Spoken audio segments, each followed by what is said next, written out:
Keisha Kayor now. And Keisha Dior calls me in excitement, and she's like, Jude, you won't believe it. You won't believe it. I just got off the phone with my accountant. He said we made $1 million. For people that don't know who Keisha Dior is, she was creating a cosmetic business at the time called Kayor Cosmetics. I was filming the documentary for it. So when she launched the business, we also put out the documentary.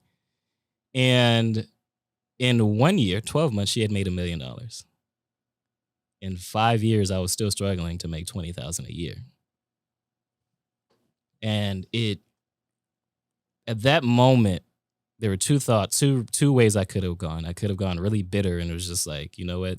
This is truth. I don't know what I'm doing. Here's another person who's been doing it less time than me and making $1 million. Or I've created value for your client. What was the difference between me and her? Why was she able to make $1 million and I wasn't? And I decided to take the second route. And I went back and learned marketing and sales. So the first 5 years were a complete struggle for me. Because it was just like, yeah, I was hustling, but I didn't really know what I was doing because I didn't understand marketing and sales. I didn't understand the numbers, the economics behind what I was doing.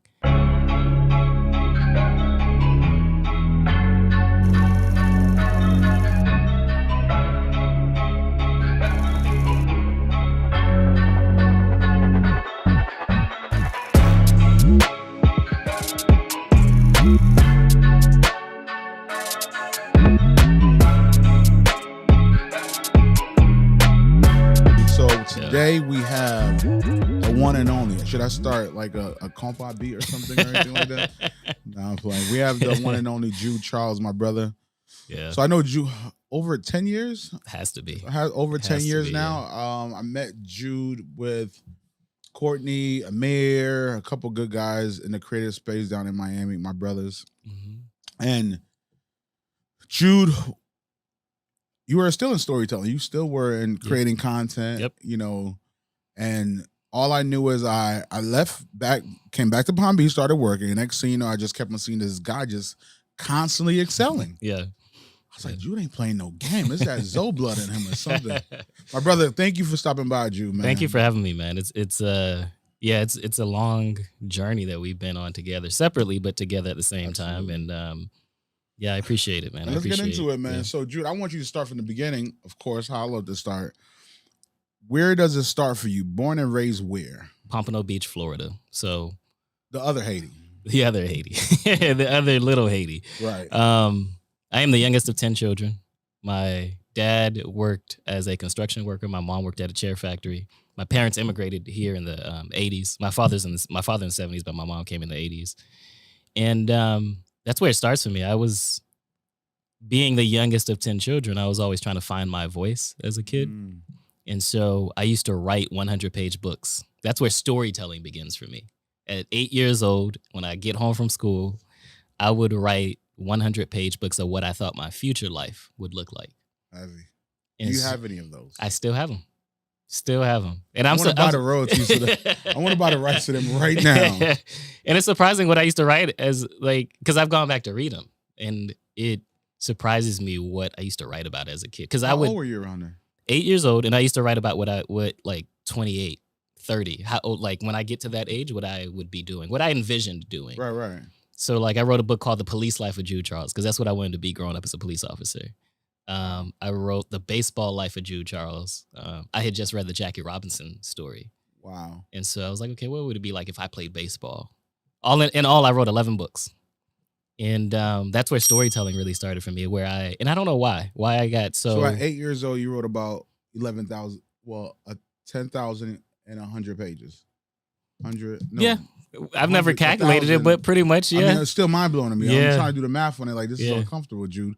Yeah. You guys really had nothing to do? Or you had a, No, I just wasn't interested. Like, my friends played video games, played sports outside, playing basketball in the street or whatever. I just wasn't interested in that.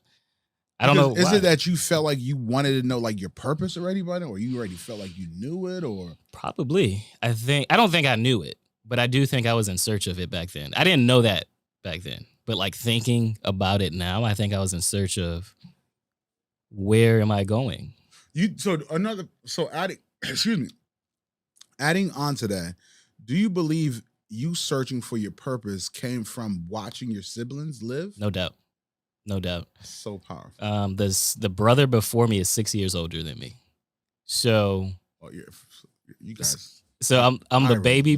Yeah. So I'm watching what my siblings are doing. And part of it is I want to do parts of that. The other part is I don't want to do that. Right. But how do you, I think for me back then it was like, but how do you take control of that? Because you're a kid. You're under your parents' roof. How do you make sense of that? So I'll fast forward real quick to give you an understanding of why I thought of it, why and how I thought about it. 17 years old in a TV production classroom. And at this point, I know I want to go into broadcasting. It wasn't like running my own company just yet, but broadcasting. I wanted to work at a news station. And the teacher, Mrs. Donnelly, she was a TV production teacher. She taught me everything she knew about video production. And then at the end of that school year, it was my junior year in high school. And she looked at me. I'll never forget May 4th, 2006. She said, Jude, you're really, really talented at video production. You should start a business. I'm the youngest of 10. My parents are Haitian. So, the next thing for me was you go to college. You don't think about starting a business. Right. And on top of that, I didn't have any entrepreneurs in my family. Of course, my parents were hustlers. I know the feeling. But not entrepreneurs. And so, I didn't tell her yes or no. I didn't believe it. Like, okay. You didn't know what it looks like. I didn't know what it looked like.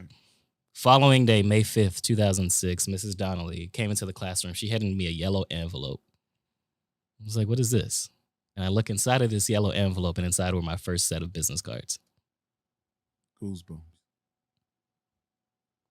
It's the only reason. Can I bottom on that? Let me see that, please. It's the only reason I got started with video production or storytelling in general. But I wanted to fast forward to that story because it's like. Question, was this your phone number? It was, yeah. This lady's no joke.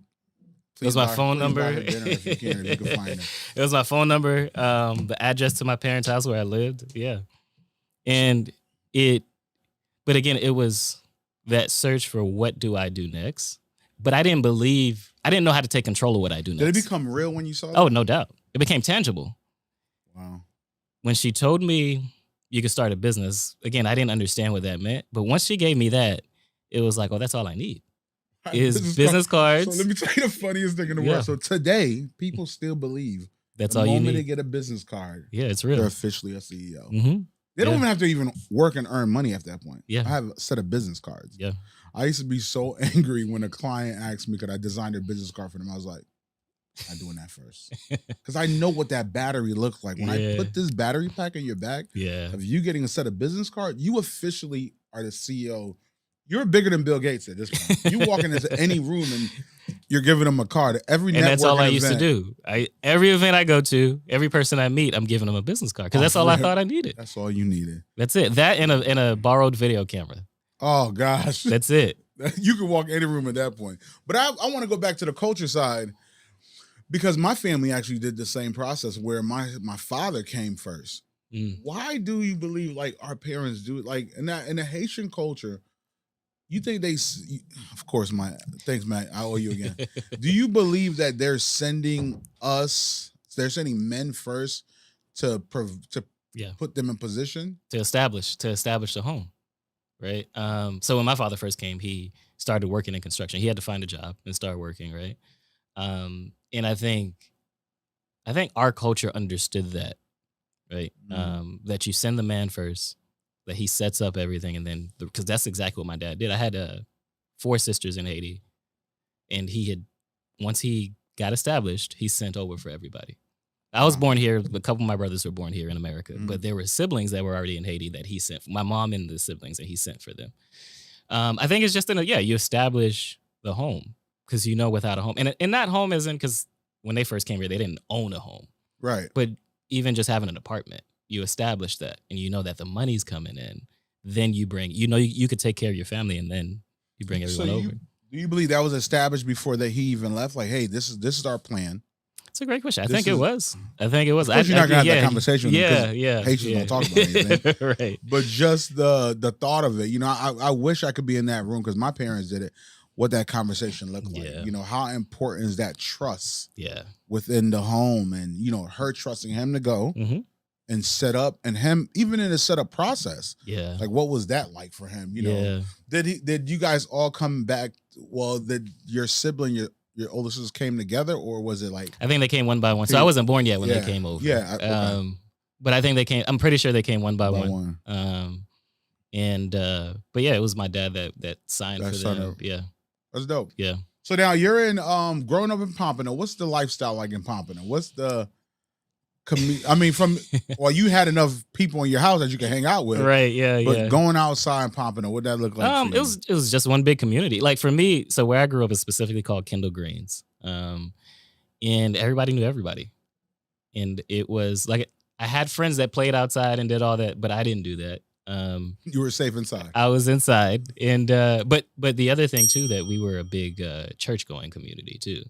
And we didn't all go to the same church, but you knew every Sunday your friends were going to church. Absolutely. And so, but that's what it was.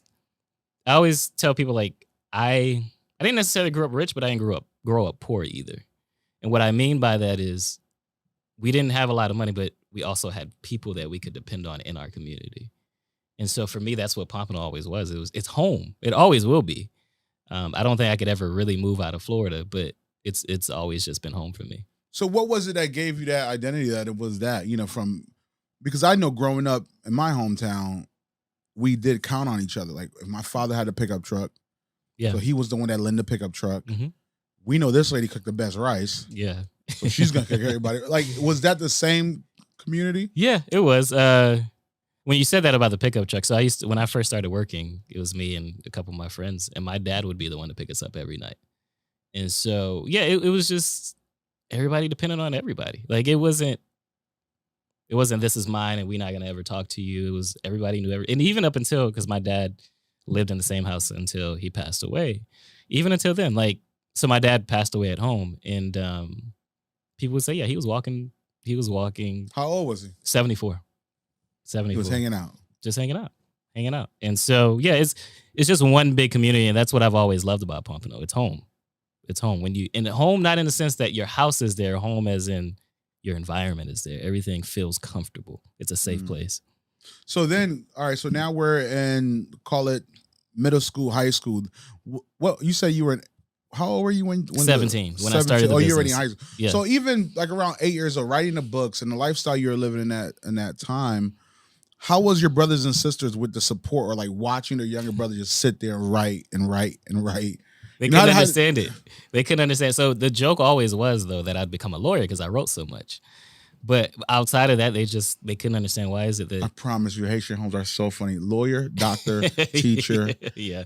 It's the norm, It's And I have an African friend, and he always told me that's the same type of West in that culture. Was like, you attorney, doctor, this, and like that, like this. Or some type of medical field, because my sisters ended up being in the medical field. But nurses, guaranteed. Yep. What a coincidence. Yeah. So out of high school now, you're you get inspired. Yep. You had a teacher that put a battery pack on you and told you this is it. Yeah. You believed her. What was next for you after that? Trying to figure it out. Getting clients. So I remember I used to do like $500 weddings. Already at 17? Oh yeah. Yeah. Oh, you was locked in. But that wasn't already. a lot of money though. I mean, no, I'm saying you was already locked in already. Know that I'm 17 in high school. I'm already. Oh yeah. I did church events. I did weddings, birthday parties, and I didn't get my big break though until I was 19. And I call it a big break. It wasn't that much money. I mean, it was money, but it wasn't that much money compared to today. It was 2018. The city that I live in, Pompano Beach, was celebrating 100 years. And they did this bid where you had to, they wanted to do a documentary on the 100th anniversary, and I put in my bid for it. $6,000. Let's go back. What's up? How the heck you knew this process of putting in a bid? I guess you could say I was friends with or mentored by one of the commissioners. His name is Ed Phillips. And he had seen me just doing my own thing. He knew that he was always big on, again, Pompano is a community town. Yeah. So he was always big on trying to uplift people that were actually doing things in the community. And he saw that I had started this business, video production business, and he was the one that let me know, like, hey, they're getting ready to do this big 100th anniversary. Find a way to be a part of it. And he introduced me to the right people, and that's how I ended up finding out they were doing the bid. And so, yeah, I put in my bid, $6,000 at the time. and it was to document what they called early settlers. So people that had came, early settler families, people that had came to Pompano Beach back in the 20s, 30s, and to just understand what it was like back then compared to today. And so, that's a real story for you. oh yeah, that's why I say it was my big break. It was my big break. So I went to Lynn University for my freshman year of college, and I got that contract at the same time. And I was just like, there's no way I'm going to let this contract go away. So I decided to drop out of college at that point. For that big $6,000, this school thing is not going to work out. It's not. And because Lynn was expensive too. Now I got scholarship to go to Lynn, but it was expensive. It was $20,000 back then. It might be even much more now, but $20,000 a year. But I got that big break, and I told my family, I was like, look, I'm going after this. I'll go back to college is what I said. I knew in my mind I was never going back. Right. But I decided to take on that project because I knew I was already working in the field. The $500 weddings and stuff like that, they weren't cutting it. But this $6,000, I knew I was going to turn that into something. At least that was what I had in my mind back then. And so, I took on that big project, and 19 years old, spent a whole year, 12 months working on that project. So it was a year project. Now, what's the hurdles you learned in that process? There's a lot. I think one of the biggest ones was communication. So I had to manage the interviews with these families, right? So was there a timeline for you guys to get it done? Yeah, I forget now. It might have been 9 months that I had to get it done. It was a 12-month contract, but it had to be done in 9 months because they wanted to show it. They wanted to have it ready to show within the same year, 2018. And yeah, I think the biggest thing was communication with the families. The other thing too is it was a big project that I had never really done before. And so I was learning as I went, right? There were mistakes I definitely made. And most of us do in this business. Yeah, there were definitely a lot of mistakes that I made. Microphone not being on, or not pressing Matt, is the mic on right now? Just want to make sure. Or not pressing record when, no memory card. Well, no, I was filming on tape back then. Oh. DV tapes.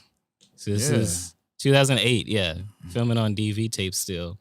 So it was just a lot. It was a lot to learn. But that first contract and that scale, that $6,000 number, was that the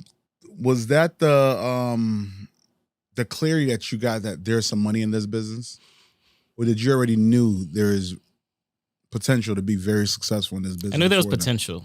I don't think I thought of it as big money. I think I thought of it as potential because I didn't feel like not that I didn't deserve it. I didn't feel like I should have got that.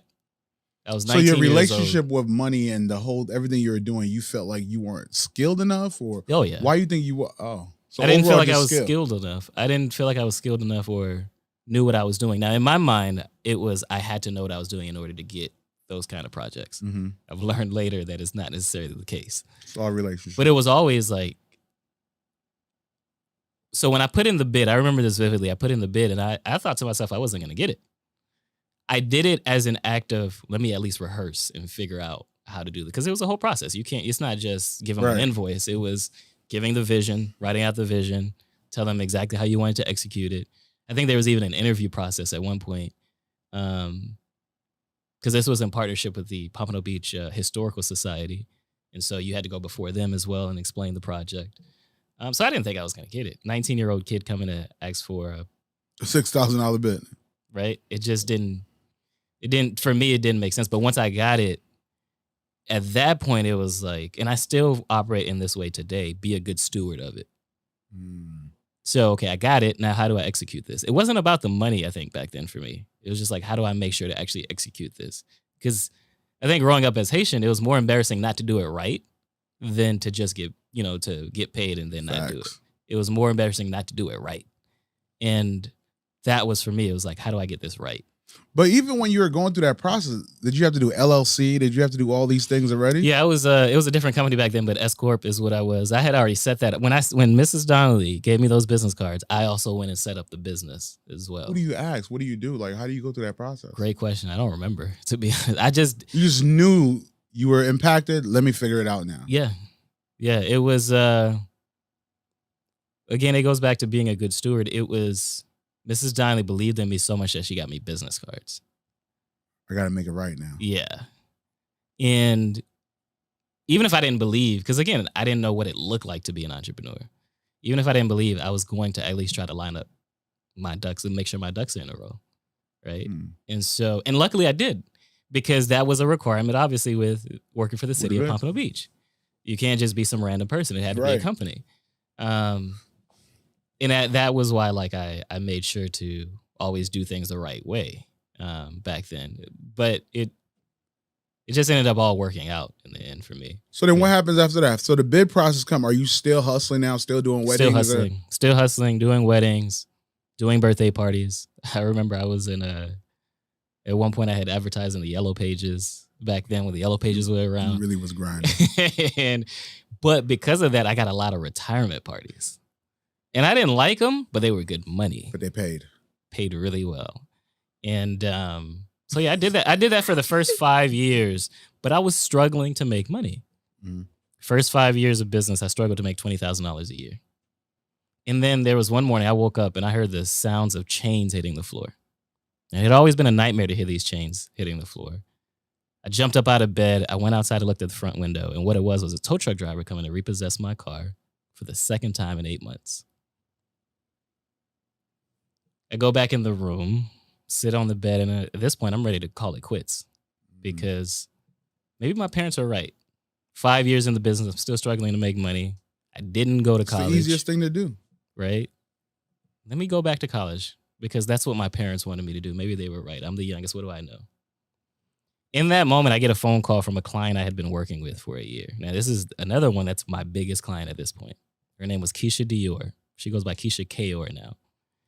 And Keisha Dior calls me in excitement, and she's like, Jude, you won't believe it. You won't believe it. I just got off the phone with my accountant. He said we made $1 million. For people that don't know who Keisha Dior is, she was creating a cosmetic business at the time called Kayor Cosmetics. I was filming the documentary for it. So when she launched the business, we also put out the documentary. And in 1 year, 12 months, she had made $1 million. In 5 years, I was still struggling to make $20,000 a year. And at that moment, there were two ways I could have gone. I could have gone really bitter, and it was just like, you know what? This is truth. I don't know what I'm doing. Here's another person who's been doing it less time than me and making $1 million. Or I've created value for your client. What was the difference between me and her? Why was she able to make $1 million and I wasn't? And I decided to take the second route. And I went back and learned marketing and sales. So the first 5 years were a complete struggle for me. Because it was just like, yeah, I was hustling, but I didn't really know what I was doing because I didn't understand marketing and sales. I didn't understand the numbers, the economics behind what I was doing. But once I saw Keisha was able to make $1 million from it, I was like, okay, there's something big here. And for context, so I told you, see, the Pompano Beach was $6,000. Keisha's project was only $3,000. Right? So there was this numbers game that I really didn't understand back then. The amount of work and the value that I put into the work that I'm doing. That completely transformed after that. What was it? What was it that transformed you believe? Because you went from the bid for $6,000, but $3,000 with Keisha. What made you accept? Keisha was half the time, so it was 6 months that I was filming her. What made me accept it is it was actually the kind of work I wanted to do. So Keisha came to me. And also, sorry to go before that. How did you even come up with the numbers and the bid of like charging that?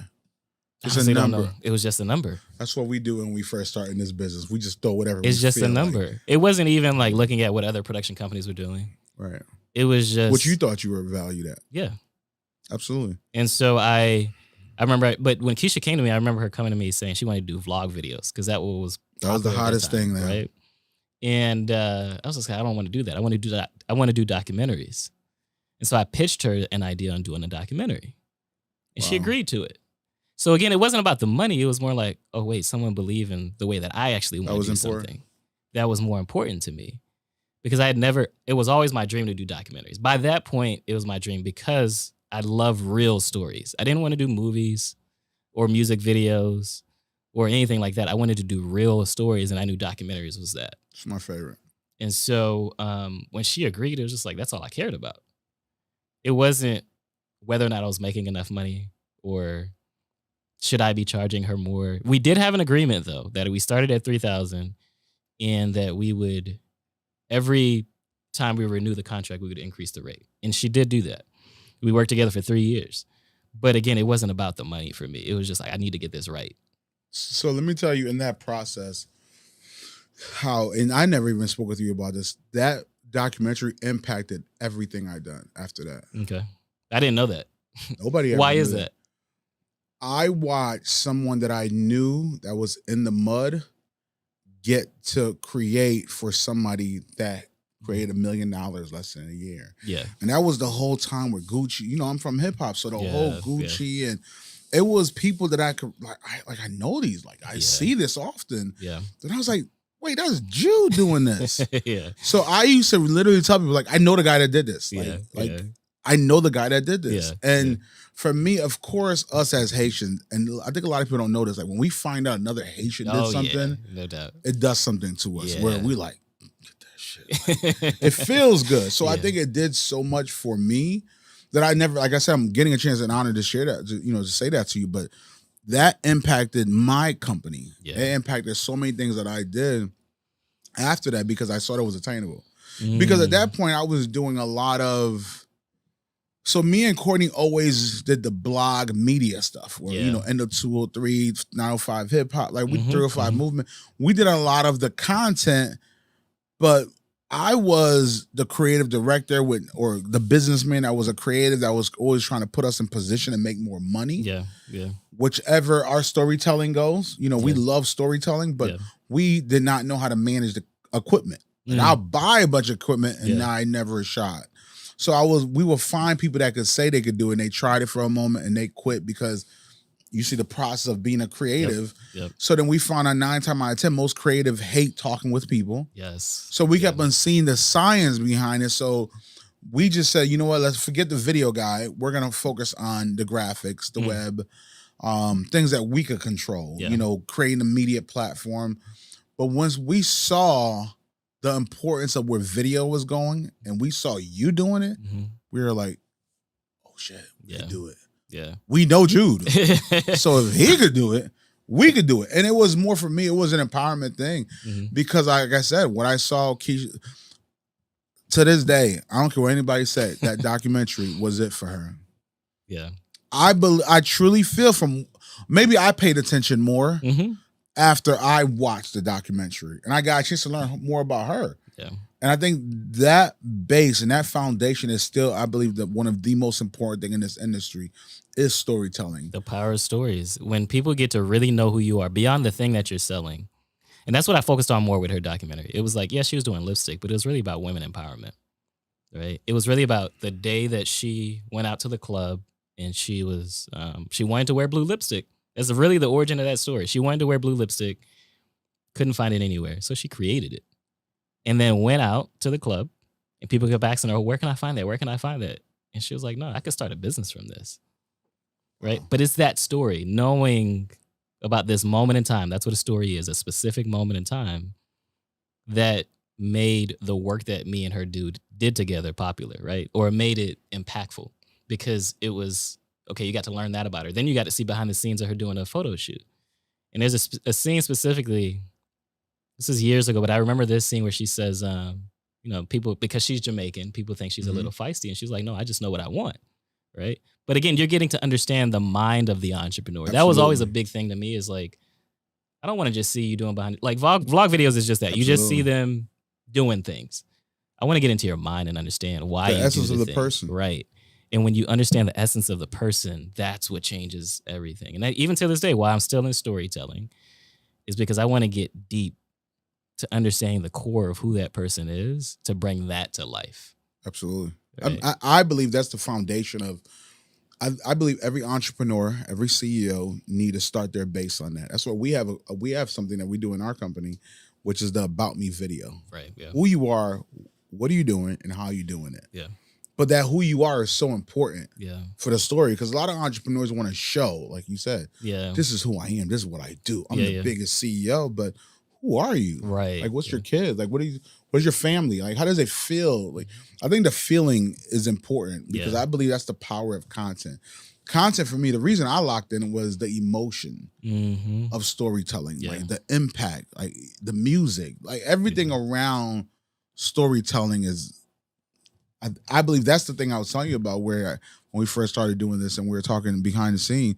When I was working with clients and I started losing the feeling and they didn't produce that feeling that I wanted out of the content, like I don't want to do it. Yeah. Like I don't want to be another vlog video. I don't want to be another BTS. Yeah. Like what are we doing here? Could Right, I please go home? Yeah. But I want to get back into, you said something I think that was so important. When you realized you were producing value, you locked in. Like what was happening that you realized I'm valuable? I'm producing value for people. Like, I strongly believe it goes back to what Mrs. Donnelly did for me. It was tangible at that point.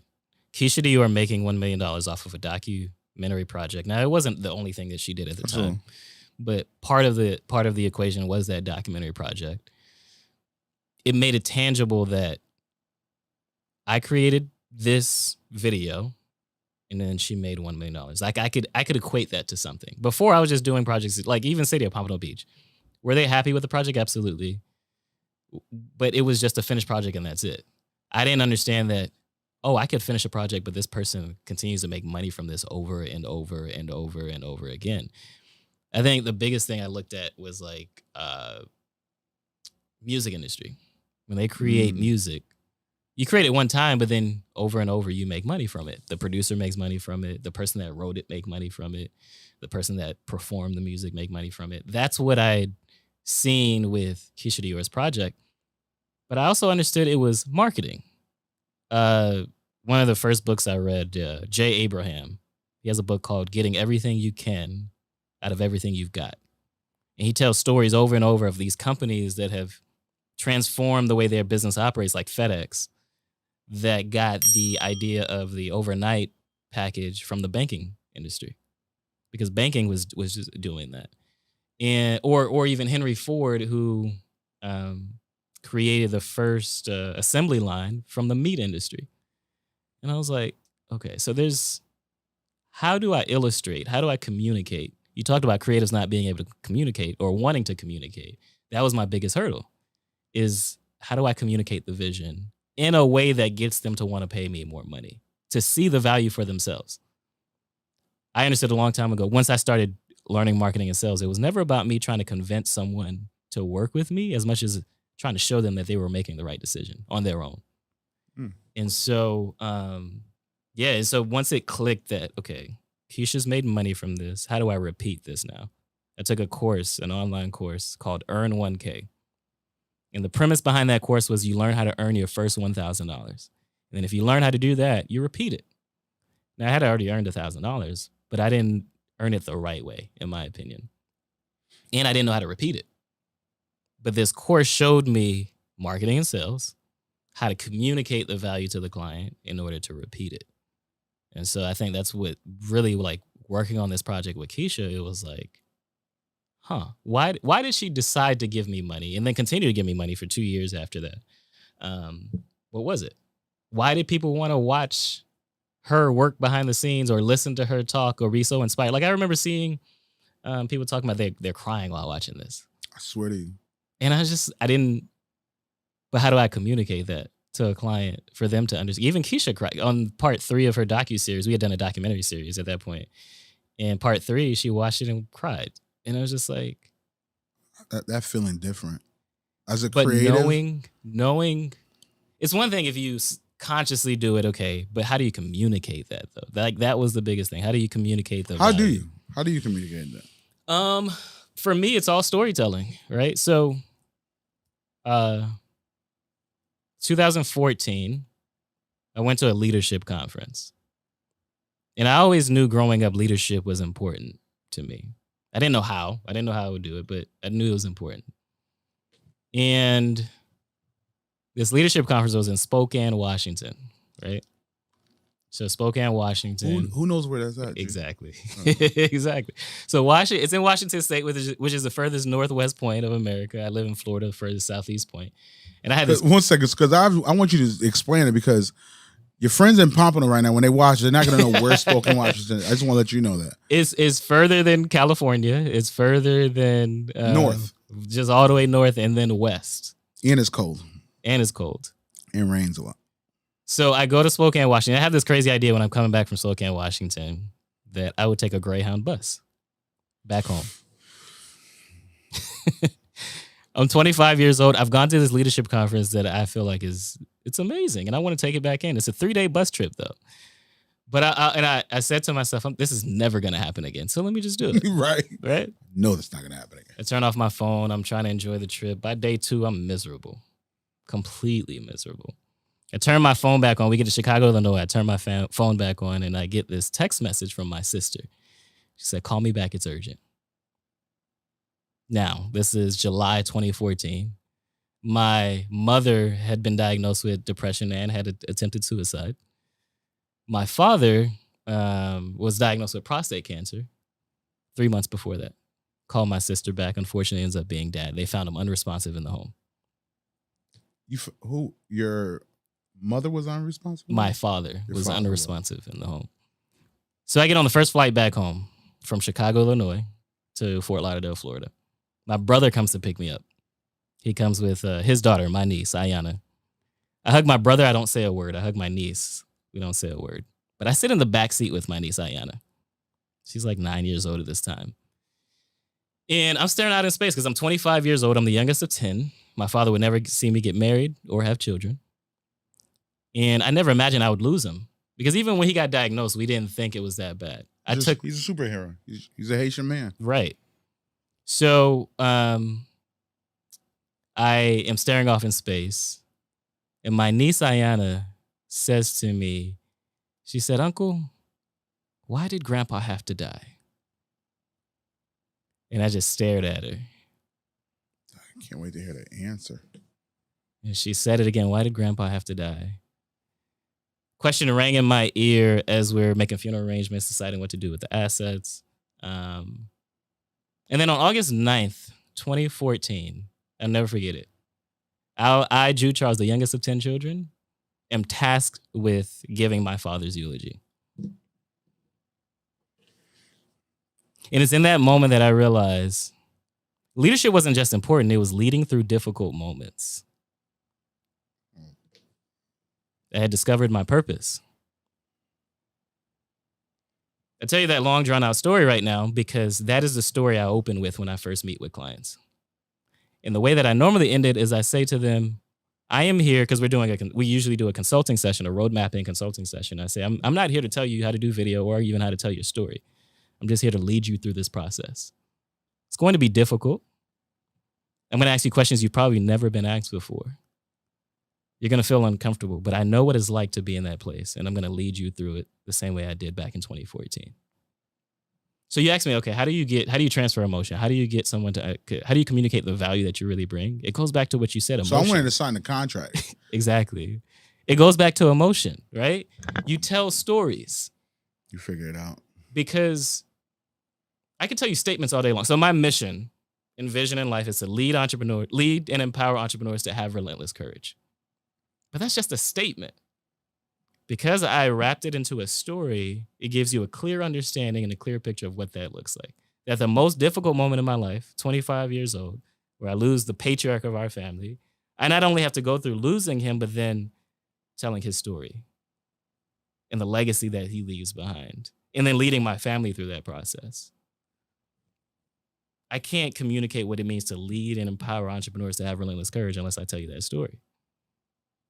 Right? And so that's what I learned probably a little bit after work. Because even the Mrs. Donnelly story, I didn't share that story when Keisha and I first worked together, or any client that I met around that time.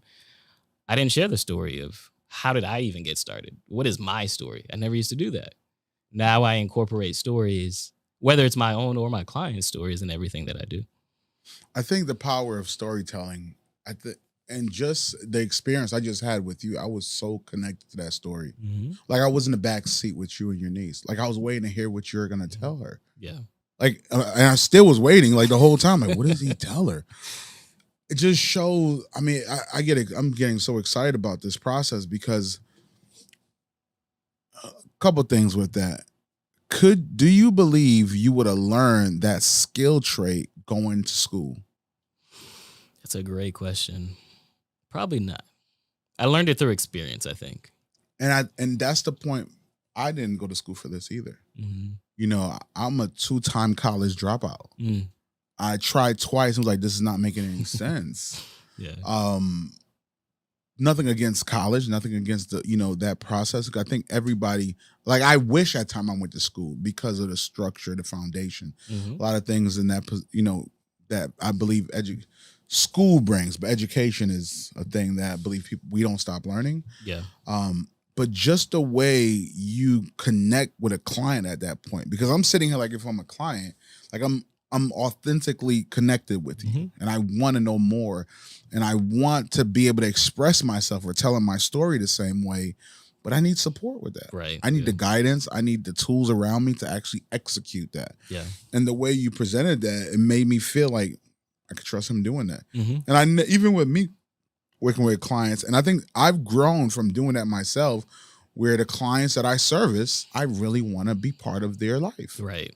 It's really an intimate thing for me. But take a simple statement like that. I want to be part of your life. How do you even communicate that? How do you tell me a story and show me at the same time I want to be part of your life? Like right now, think through that. How do you do that? Well, so for me, I don't know if I have all the right words to articulate correctly on how, but I'm just like I'm thinking to myself right now, when it comes to servicing a client, it's so important for me to understand their purpose. Like, what are you here to do? How are you going to impact? Like, why are you really here?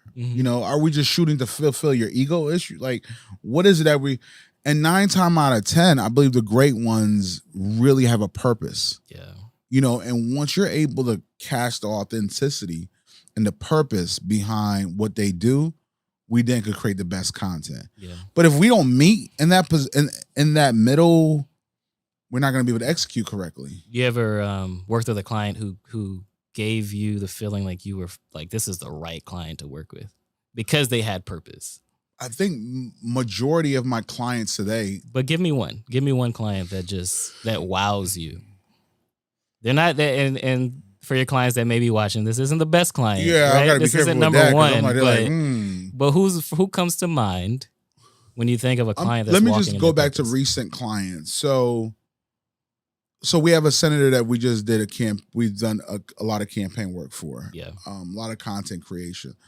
Me and that senator sat in a board together 10 years ago at the board at the YMCA. I can't remember which organ. Not the YMCA, not the Boys and Girls Club. Give me one more. Kiwanis, not Kiwanis. Not Kiwanis. I'm not gonna figure it out. But it was like the Big Brothers Big Sisters. No. It might be the Burgundy.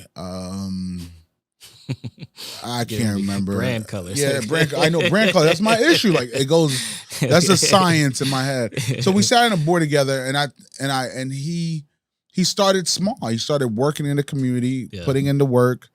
He then started running for office and small sector, state representative, all these positions. And when I got a chance to sit with him, I actually interviewed him in a podcast. So the more I got a chance to connect with him humanly, but we kept on doing other things before, and I kept on running into him, and he always was a solid dude. But there's a moment where that happened.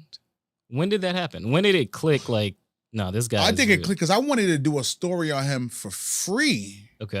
Years ago, by just his consistency. So I love someone that's committed, consistent. Because that's always going to equal up to success. So when I saw his commitment and his consistency, I locked in. So I created an outlet, a platform called Good News Riviera Beach, where I wanted to tell good things happening in the city. And I presented this to a group. They were like, why are we going to fund him? We don't want to talk about him. So I always knew I wanted to tell his story and what he does and how he do it. But I knew the timing wasn't right because I'm running around doing a bunch of things. But the perfect timing was when his campaign started. And at this point, I really pick and choose who I want to work with. If I truly don't love what you're doing or know you're impacting and know you're bringing value to the world, it doesn't excite me. I don't want to bring all the resources to you and you're not going to really utilize it. Because once again, we all have purpose. Like I love serving. Like I love being a servant. So Mhm. I'm able to work for people. Mhm. And it was to the point with me building a business, when I understand the value I brought to people, Mhm. I'm locked in. These are Yeah. the things that I want to, the reason to activate. So I believe once I realized the authenticity and who he was, who he is as a person, and know that the route he chose as politics, Mhm. it's really a route that he chose to bring impact, to bring value. I never saw him as another politician. Mm. I saw him as someone that took the political route Mhm. to also bring value and impact. You know, I wouldn't choose that route, but I saw what he did. So for me, when creating for him, to answer the, I just felt it was authentic. Yeah. And I knew he wanted, I knew the tools and the resources that I have, I could bring value to him by letting him express and be who he is, and not think about the whole process, how it's going to be delivered. Yeah. Like we're able to cook up, we're able to click, we're able Mhm. to do all the things that we do in house, you know, with my team, where we're able to deliver to him. But once I knew he was consistent, he was committed, I know I could lock in with him. So I think that's what I look for in clients. But here's how I challenge you with that. There is a very specific moment that happened. Now, you won't know the answer now, but it's something to think about that happened that illustrates why he became that client for you. Now, I'll give you a couple moments. It could be you sitting on the board with him and he's fighting for something that he wants to happen in the community. It could be once you finish the project and you showed it to him for the first time. And it's a culmination, but it's that day. You sit there, you show it to him, and you realize, wow, I've really told this man's story. I think it's the belief. So belief is a word. What I'm challenging you to do is give me the specific day that word comes to life for you. I believe when we had probably our second meeting to discuss his future. It wasn't just on the political side. It was the overall future of where he wants to be for his family, the whole outlook of where he wants to be. Why did that matter to you? Because I'm a servant first. Okay. So my tools and resources could get him closer to that. Yeah. So I think the moment, you said something that have been happening to you with Keisha. I think the moment somebody believes you could accomplish the goals that they have and they believe in you, and you could actually get them to that next stage, that's the battery in my back. I know I could bring value to you. I know I could truly commit, because you're committing to your family to do whatever it is that you have to do to get to that point. I could do the same. So we take that day, the second meeting, where he's sharing his vision with you. Just hold on to that day for a second. But if you go to meet with another client, and you say that line that you said, you choose the clients you work with because they got to have purpose. Like that's so important to you. You transition that into saying that line. You say the line, but you transition it into, let me tell you about the day that I worked with this one client. And we went and had our second meeting. And I'm sitting there listening to him tell me about his vision. But you take me into that day. The reason why that's so important, that specific moment in time, is because instead of you just saying the statement, which I think is you should still say it, you bring them into a story that illustrates, hey, if you don't have a vision, that's something you should probably think about, because that's the clients I work with, they have vision, right? Because I'm the same way. So the other way you could go about doing it is I believe in core values. And so I have 5 core values. One of them is depth versus width. And under depth versus width, I have these stories that illustrate what that means. What does it mean for me to have depth? Or what does it mean for my clients to have depth? What does it look like in my business to work in depth, right? Because I only work with 5 clients a year, video production side. But again, you take me to a very specific moment in time that illustrates that. You asked me the original question before I told you a story about Spokane, Washington.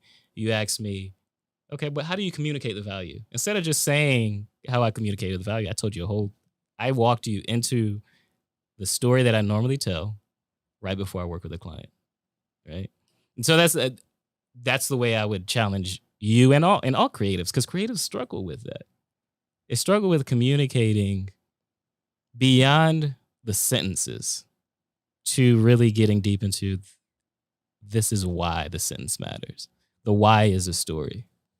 And I definitely I needed to hear that, because the capacity where we're going right now, the whole team and I, I believe that's that secret sauce. I needed to hear it today, especially for someone that I know. Yeah.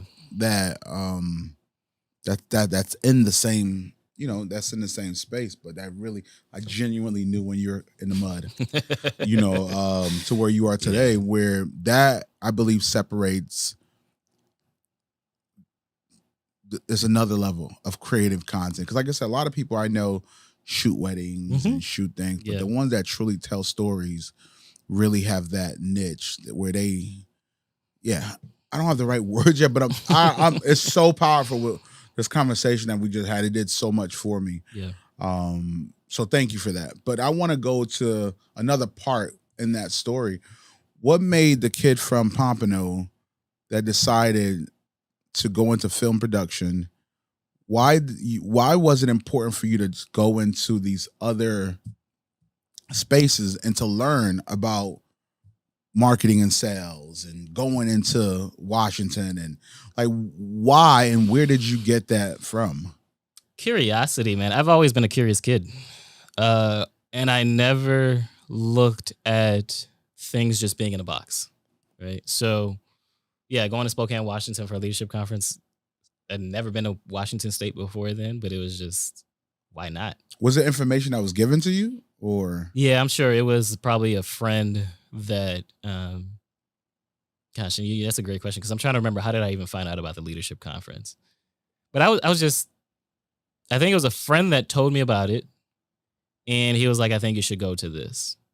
Maybe he found it online or something. But I've always just, when I read the book, Getting Everything You Can Out of Everything You've Got, Jay Abraham, at that point, and this is all around the same time that I, Keisha had made $1 million, and I'm trying to figure out marketing and sales. At that point, I realized what's going to help me make money is not paying attention to video production. Now, within those first 5 years, I was paying attention to everybody that were doing projects in video production. Mm-hmm. But I understood at that point how to be an entrepreneur. And an entrepreneur doesn't just look at their own industry, they look at other industries in order to remix it, right? But I've always been curious too, though. And I think it was a combination. It was a combination of being curious, knowing like I want to learn about other things and learn how other people are doing their projects. Like I'll take road mapping, for example. Road mapping, which is a consulting session that I do with clients, I found through a web design company that was doing these strategy sessions, these mock-ups before they ever build a design. And I was like, I'm already doing this. Like I in our world, it's called treatments, right? I was already doing a treatment, but the caveat was they were charging for it. And so I was like, could I charge a client $500 just to do a treatment? We tried it out. Didn't hurt to try it. The one thing is I've never been afraid to take risks. And so I tried it. That was 2014. I think it was when I did my very first one at $500. Today, as we're recording this 2022, I charge $17,000 for a road mapping session. But those as always, numbers work a little different. Say that again. Those numbers are a little different. Exactly. But it's just being curious. I love cycling. And I was cycling this one Saturday morning. Deerfield Beach, which is not too far from where it's not far from where I was at the time. And I'm cycling and I hear the sounds of like trumpets, this music playing. And I'm passing Deerfield Beach High School at this time. And I can't figure out where it's coming from. I have my headphones in, but it's not coming from my headphones. So I keep cycling. I get to the back of the stands at Deerfield Beach High. This is a Saturday afternoon. I get to the back of the stands, and there's this kid at the top of the stands playing the trumpet. And it clicked for me. This kid is here on a Saturday afternoon playing his trumpet as if it's game day. He's rehearsing. In life, we all get the opportunity to play the game that we want to play. And for me, I always looked at how can I challenge the way that I play the game? I brought a book that I wanted to talk about. One of the most influential books that I've ever read, Reginald F. Lewis. You know who that is? Reginald F. Lewis he's the first African American to form a $1 billion company in America. And he has a book titled Why Should White Guys Have All the Fun? It's a biography of his life and how he was able to form the $1 billion business. If I'm honest, that is how I've lived my life. I don't believe in the frame or the box that is there racism? Is there things that hold us back? Absolutely. But I don't allow that to lead my life. Like, why should white guys have all the fun? There's things that there's things that are available that we are open to that we can learn. And that's what I've always just tried to do is how can I learn more? How can I learn more? This is not, for me, it's never been about a limit. Like I started this business at 17 because a teacher believed in me. She didn't see me as a 17-year-old kid who shouldn't start a business. She saw me as a 17-year-old who was talented. She may not have known a lot about business, but she had the same feeling that most people have. All he needs is business cards. Right? If we could hold on to that belief that we can play whatever game we want to play, no matter what it looks like, that's just how I've always lived my life. Relentless courage. I think that base, we speak about this often. A couple of people I know that, and like you said, it's not an excuse. We could be sensitive about a lot of things that, but our mindset is everything. Yeah. If we create a story and we believe it, we lock in. Yeah. We're in trouble. The most powerful story you could ever tell is a story you tell yourself. It's a fact. So if you really believe that the white man is holding you back and all these things, you'll never try. But I think a lot of those stories are passed down. Oh, for sure. It's a generational thing, A buddy of mine, we were talking earlier about, some things I probably want to talk about on camera. But, the craziest thing, what we kept on connecting that, their parents told them this. Oh, yeah. Oh, this is like a generational curse that just keep on getting sent down. At some point, you're going to have to change that. Yeah. You're going to have to make a decision and get the clarity. Because a lot of people, once they understand the clarity of where they want to go, they know where they need to start. Yep. You knew you wanted to become a successful entrepreneur. First, you knew you wanted to become a great videographer, a great storyteller. But then you learned a part of entrepreneurship. Yeah. I've watched so many people in this industry that are super amazing as creative, but they lack entrepreneurship. Yep. Because a creative could stop at 3:00. An entrepreneur don't have a time clock. Yeah. Yeah. Got to get the project done. That separates the ones that are super successful and the ones that are just get by. Right. Yeah. And I think once you tell yourself, like you knew you wanted the entrepreneurship part, so you went and studied that art of, because entrepreneurship is an art. It's an art. It's an art. It's not something that you just create and put a number behind. It's an art, and then just going to get more information. And the moment you were able to impact yourself with information, you now were able to go and try it out. Yeah, experiment. Yeah. And then going in that process of getting more information. What made you kept on going back to get more and understanding of what else you needed? Like, what clarity did you get in that process? Was it more reading? Was it, failing or what? Both. So reading and failing, experimenting. I keep going back to experimenting because it was, even when I didn't believe I could do something, I would try it anyway to prove myself wrong, right? Or right. And like I say, I would learn something from a book. I'm like, is that really possible? So I try it. So it's really just experimenting over and over to see if it could work. I talked about road mapping going from 500 to 17,000. I didn't go there overnight. I kept raising the rate. There was this guy that he owned a water repair company, and we did road mapping. I did road mapping for him, $500. But at that time, road mapping was all about doing road mapping so that the person could move on to the project. Because that's what it was for me. Because the project, I'd make more money off of a video project. But he didn't move forward. And I went back to him. I had ran into him, and I went back to him, and I asked him, why didn't you move forward? You said you enjoyed road mapping. Why didn't you move forward? He was like, I'm the kind of guy that you put a Mercedes-Benz in front of me or you put an Audi in front of me, I'm going to always choose the Audi. And then he was like, what that means is I'm always going to choose a cheaper option. So I took the road mapping, which road mapping is the storyboard and the vision for the project, and he brought it to another videographer. But it's what he said at the end that helped me understand, again, what value is and how other people see value. He was like, but I'd pay for road mapping again. And I realized road mapping on its own was its own product. I was sitting here thinking, oh, that's just a stepping stone to get them to the project. But he saw it as something valuable by itself. He saw the value in the vision, getting the full roadmap, and then taking that to someone else that could just be a technician. E-Myth talks about that, right? Like there's a difference between an entrepreneur, a manager, and a technician. I was still, even at that point, still stuck in tech. I wanted to be an entrepreneur, but I wasn't there yet. But I paid attention to what people said and with the value that they got from what I created for them. As soon as he said that, road mapping went from, I think, $500 to $1,000. Went from $1,000 to $3,000. The more people kept giving me feedback of the value that they got from it. There was a client I worked with that I'm still working with now. It's been 3 years. When we did road mapping together, I didn't know this when it first happened. We did road mapping. I think at that time she paid $7,000 for it. After our road mapping session, I just pitched the project to do the project. Project was a 6-figure project. She said she wasn't ready for it. Cool. Year later is when we started working together. She came back. We decided to work together. We've been working together ever since.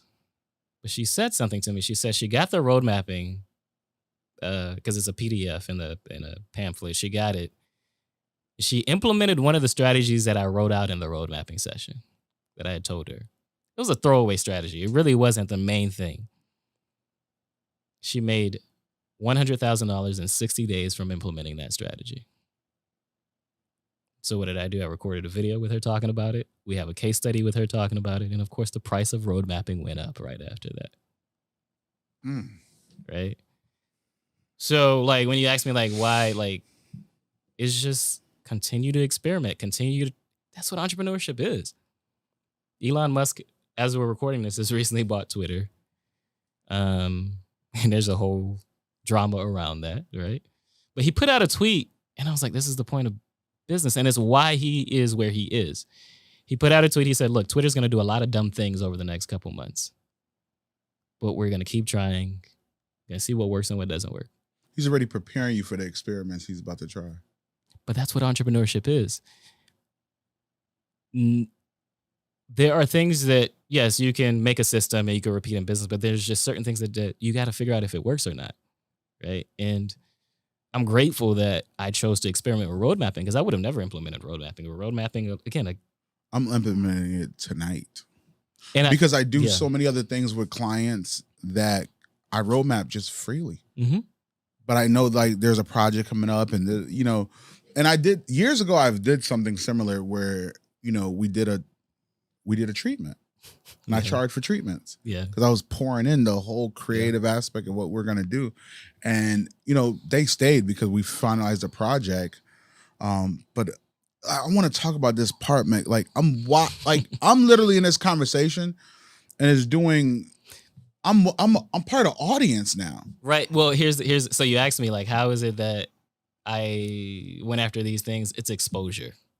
Right. The fact that I've just exposed you to my own road mapping process, it helps you understand, oh no, I gotta implement this today. So it's exposure, and then that's why I go back to experimenting. If you expose yourself to new things, like Spokane, Washington, which I've never been back, but if you expose yourself to new things, you travel, you try new things, it allows you to experiment with other things. You start to make connections that wouldn't have been there before.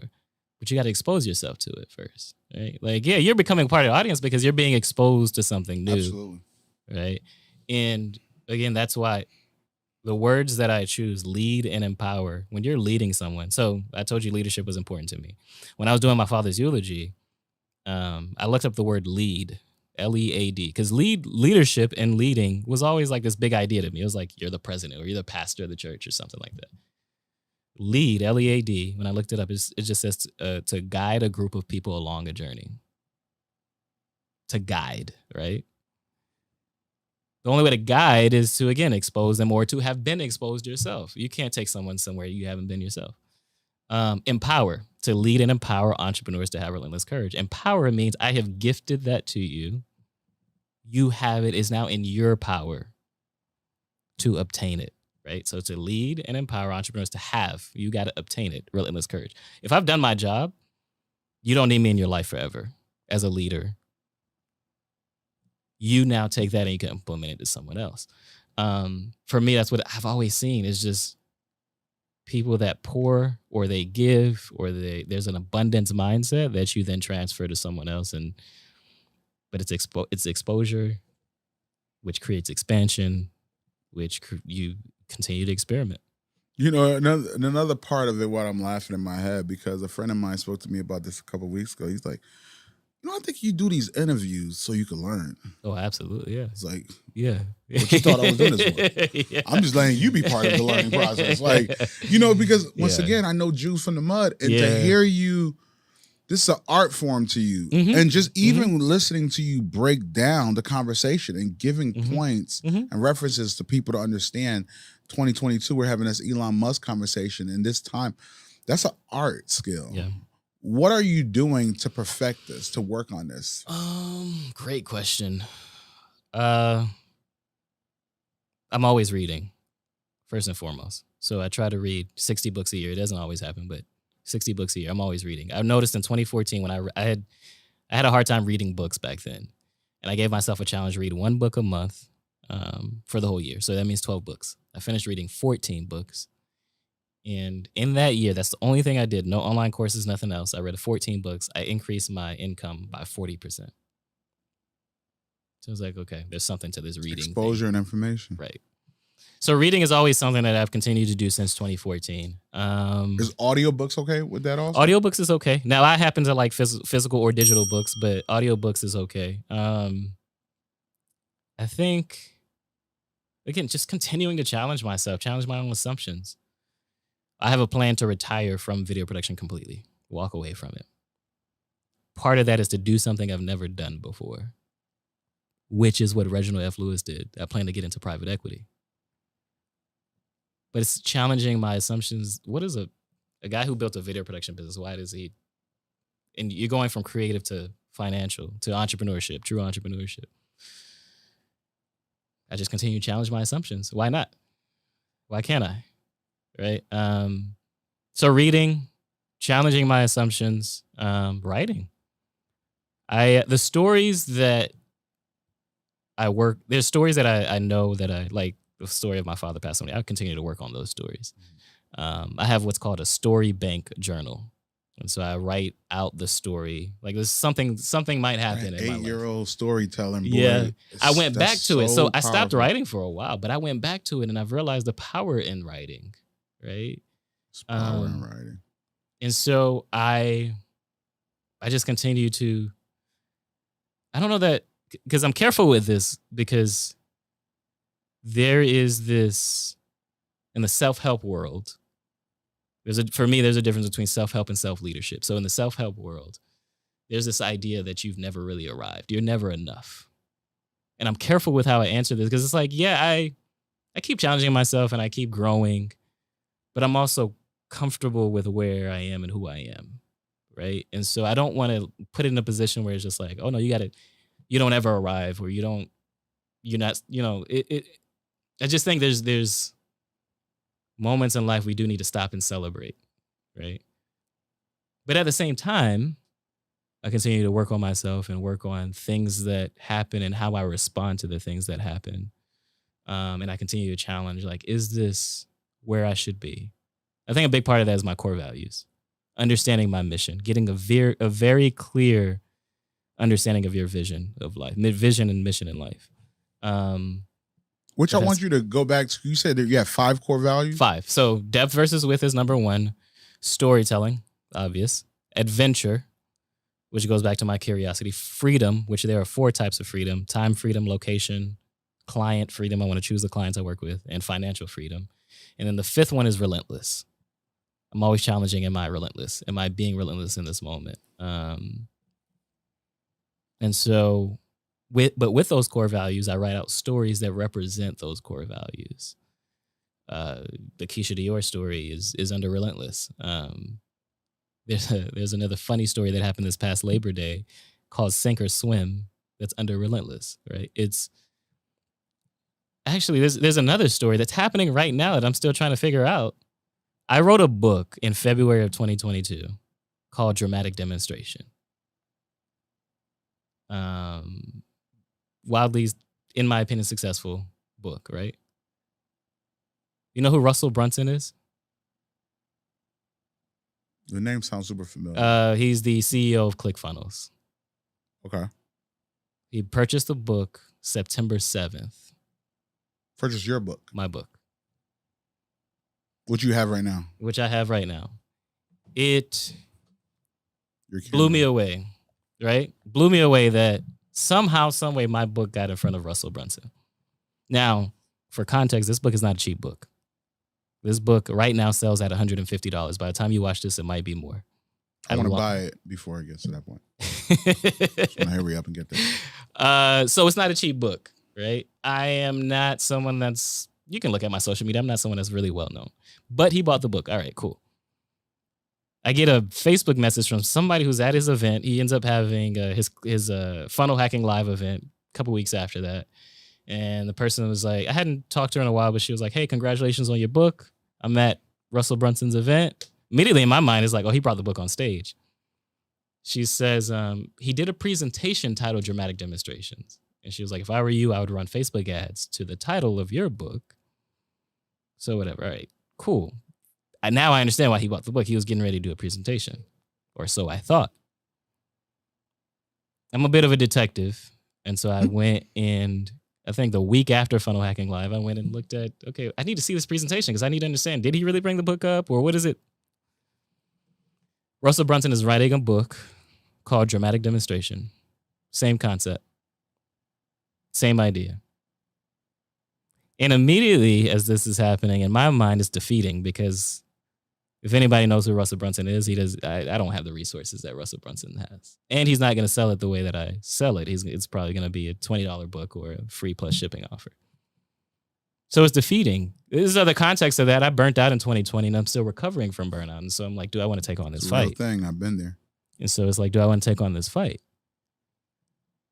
But when you have those core values, now I went and told you all that because when you have the core values, one of the core values is relentless. In this moment, in this season, how can I be relentless? It doesn't mean that I go and burn myself out again, but is there another way to think about this? Perspective. In all of my life, going back to the Keisha Dior moment to even this moment with the Russell Brunson thing, is perspective.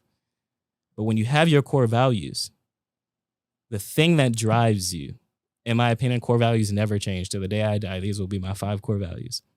When they drive you, then you're able to question yourself. You're able to lead yourself to where you're really ultimately looking to go. I swear I was just part of the guest again. Like I was just like, you're right. I want to know more about some of the training, some of the, places you've traveled that actually impact you, that you could share with others that they should look into some of these things. Oh, great question. And I think I want to keep on hearing great questions. Yeah. Every time I hit, I'm like, no, that's really good because I think I went to Black Tech Week. So Black Tech Week used to be here in South Florida, is now in Cincinnati. From Felicia and Derek? So Felicia and Derek sold the company to Brian and his wife, which I'm sorry, his wife, because I know them and I can't remember her name right now. But they sold it to them and they took it to Cincinnati. Never knew that. It's. I just ran into them 2 weeks ago. It's in its 8th year, I think. Well, I spoke at Black Tech Week, but I was also, I sat there and took in like what people were talking about. So I think Black Tech Week is definitely one because it just exposes you to what other people are doing in tech. They talked about private equity, which it was my first time ever going to an event for private equity. Expose yourself to conferences. Like there's conferences, as a Black man, I say it all the time to all of my friends. It is still a shock in 2022 to go to these conferences, and I'm one of only 5, maybe one of 10. Right? I've been there. Conferences, and I get it. Some conferences are expensive. Some you have to travel to. But there's Best money so you'll many. ever spend. Best money y'all ever spend. And it's so many that are happening. You don't always have to travel. So I'm gonna give you a conference that I went to. I went to Unleash the Power Within. Tony Robbins. Yeah. My coach today was in my session. Was like my part. Like, I love her dearly. Solid person. Amazing. And she's now my coach. Yeah. My business coach. Yeah. And those conferences have impacted my life in so many ways. Conferences, I think, there's just no. So books are definitely one, but conferences are another. And the relationship that is built within the conferences. Yes. So keep on going. I don't want to cut you off. Yeah, no. I want to know which conference I need to go into. But no, Black Tech Week affected me a lot this year. Black Professional Summit, which is local as well. I have been to a funnel hacking live. I've been to this has got Jeff Walker's product launch formula. So he has, I forget what the name of his event is, but he wrote a book called Product Launch Formula. And I've been to that event, 2,000 person event. Trying to think what I've been to in the last, because we had this pandemic a couple of years, so I haven't been to conferences. But conferences were a big deal for me. I started going to conferences in 2014 with the leadership conference. But so two things within the conferences also. The fear of doing it, knowing that you need to invest in yourself, all those things, like why and what did you do, or how did you get to the point where that was important for you to do and to invest in yourself? It's like a bunch of questions impacting one. You got to know what you want when you go to those things. What are you looking for? So I'm an introvert. I'm not necessarily always looking to connect with people. I kind of just want to do my own thing, but it ends up happening. You sit next to someone, they want to talk to you, and it ends up happening, which is fine. And I have gained relationships out of that. So I think the relationships are critical. But you got to know what you want going into it. What is it that you're looking to learn? Are you looking to? For some people, they go to conferences just to get new clients. Cool.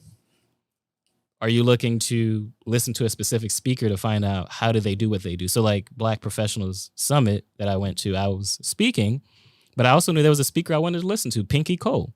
I knew Slutty Vegan and the business that she had created, but I never heard her story, and I never really understood how she created the business.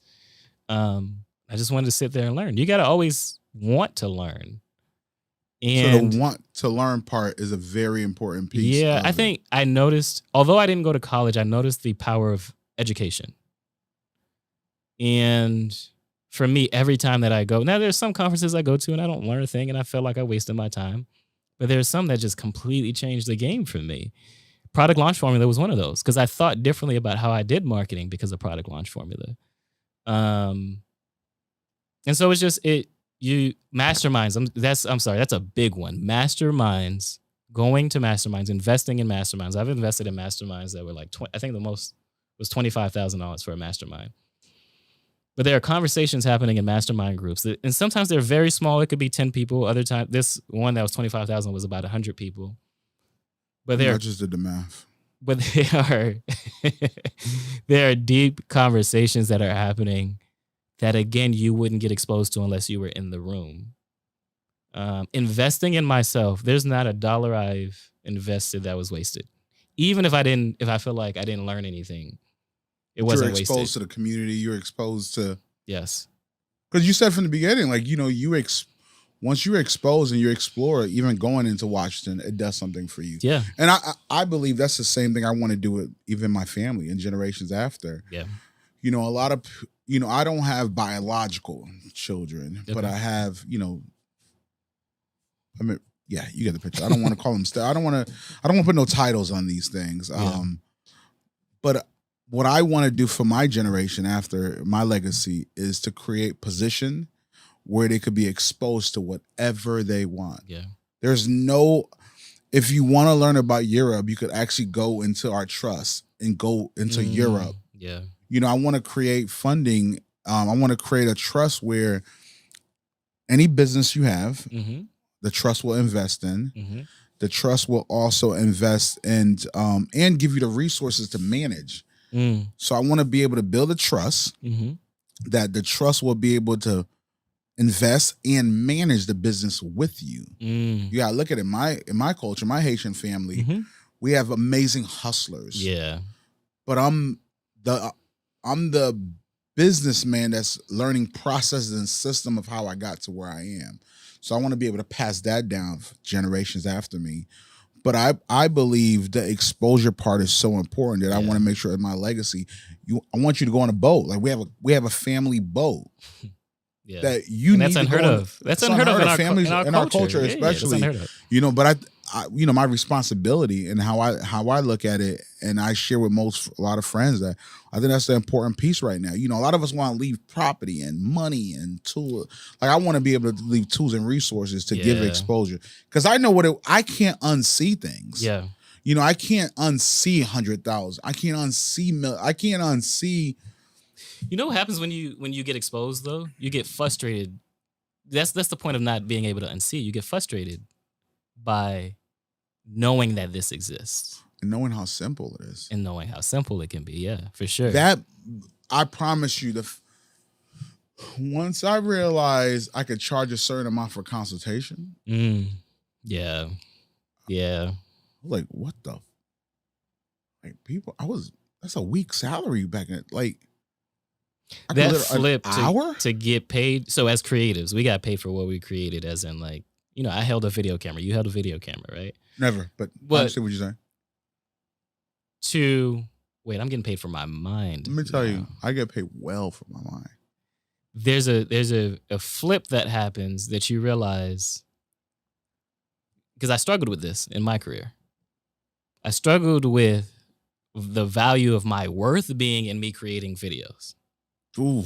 Versus the value of my worth being me. Jude Charles is in the room and he creates the value. Let me tell you, that is because I've known so many people that worked with me in the past couple of years, and I saw what they did after, I realized the value of me. Yeah.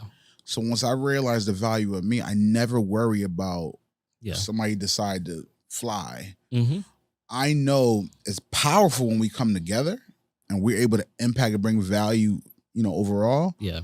But once I realized the difference of what I bring to the table and knowing how I see things, the look, the style, the feeling, like once I understood the science of the right music for a video, oh my God.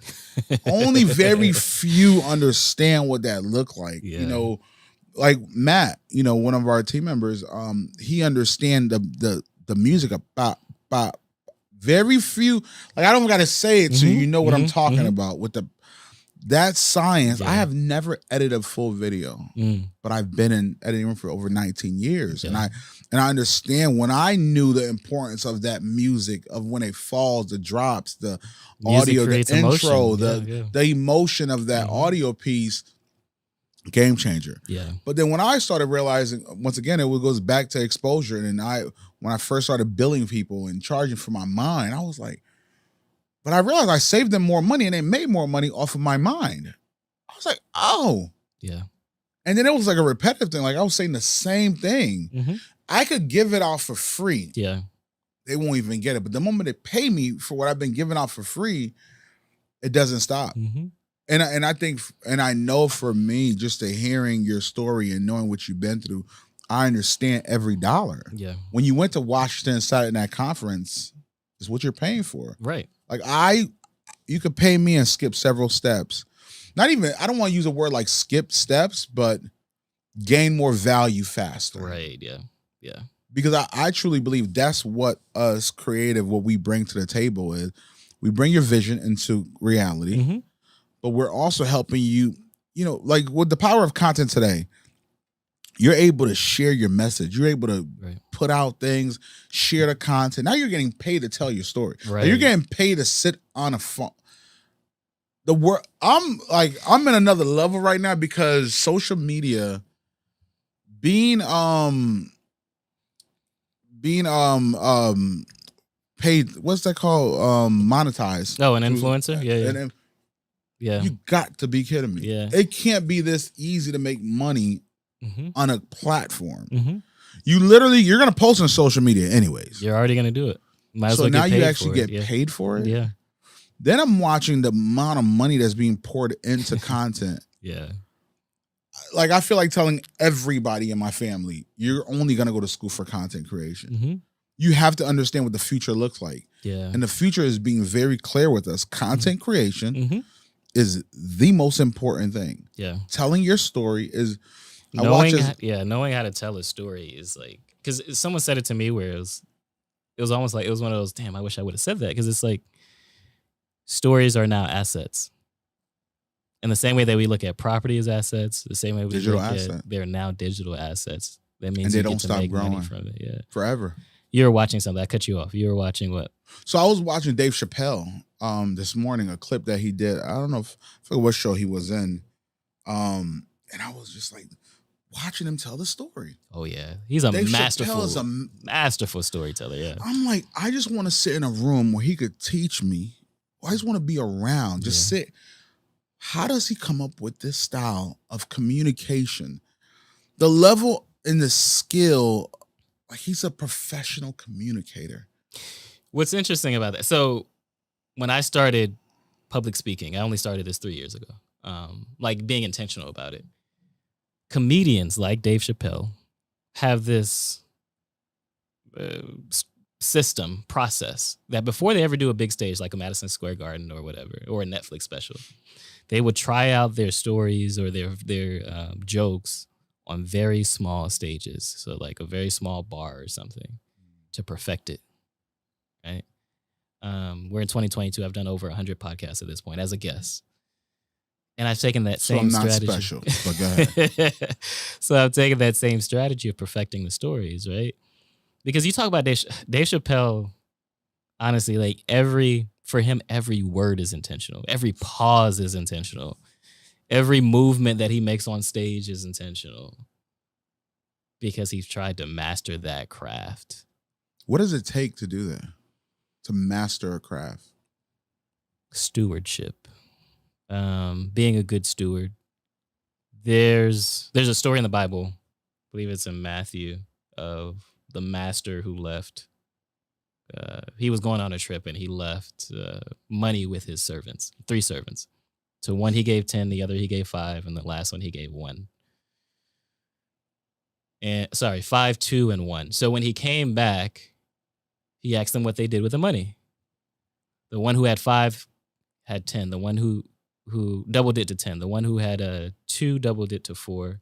But the one who had 1, he buried the money. He hid it. I just heard this story. And the master said to him, now the one that multiplied their money, he was like, great, I'm going to give you more money now to be responsible for. The one who only had 1 said, you lazy servant. Being a good steward means that you actually use what you have in your hands right now. You don't complain about it. You try to invest it and repurpose it, right? Mastering your craft, you know you have something that you're passionate about, that is a gift from God. One thing that's become very clear to me is the ability to tell stories, the ability to communicate stories is a gift from God. Mm. So it takes you slowing down like a Dave Chappelle to go to the small bars, even though he's got millions. There's no point in him going to a small hole in the wall. But because he goes in with a vision, a very clear vision that I'm going to master my craft, that's what it's repetitive. It's repetition. Kobe Bryant. There's a famous story with Kobe Bryant when he went to go play the Olympics. He called his trainer, one of the strength and conditioning trainers, at like 5 o'clock in the morning. And he said, hey, can you just help me with, I don't know what it was. It was some random workout that he wanted to do. Strength and conditioning coach came, helped him work out. But he left at 7 because the coach left at 7 because he was like, hey, we got, our actual team practice at 11. I want to make sure and go back and get some sleep. Comes back at 11. He asks Kobe, hey, what time did you leave this morning? I know you were still taking some shots. He was like, leave. He was like, I actually wanted to take 800 shots. No, I think he asked him, when time did you finish? He was like, finish what? And he was like, Kobe was like, well, I wanted to take 800 shots. So I'm just finishing up. I didn't finish. Mind you, this is 11 o'clock when they have the next team practice. being a good steward is what it takes to master your craft. That you really want to get good at this one thing. This is a gift. But the only way to get better at that gift is you keep rehearsing over and over and over and over. The reason I've committed to doing so many podcasts and continue to do them is because there are stories that I tell that I'm crafting over and over. And there's stories that I'm looking at. How do I get better at telling the stories? How do I pause? How do I? So I'll give you behind the scenes. When I tell my father's story, and no matter where I tell it, if I'm on stage or if I'm doing a podcast, there's one part of that story that I once slow down and then I lock in. And that's the part, you probably felt it, when my niece asked me, why did grandpa have to die? I was in the back seat. I told you. Right? I slow down, but no matter where I am, I find, especially if I'm on stage, I find one person in the audience and I just lock in and I repeat the question, why did grandpa have to die? Right? But that creates an emotion. All those things, though, is because I've practiced. That's it. That's all. That's the only way to get better is if you keep practicing. If you keep looking at how do people respond to it? Do they respond to it? Is this actually a good story? Right? Have I lost them? Are they eyes glazing over? Like you can tell when you're telling someone a story and it's not hitting right. I'm just looking at how can I tell that story better. Dude, I'm uncomfortable.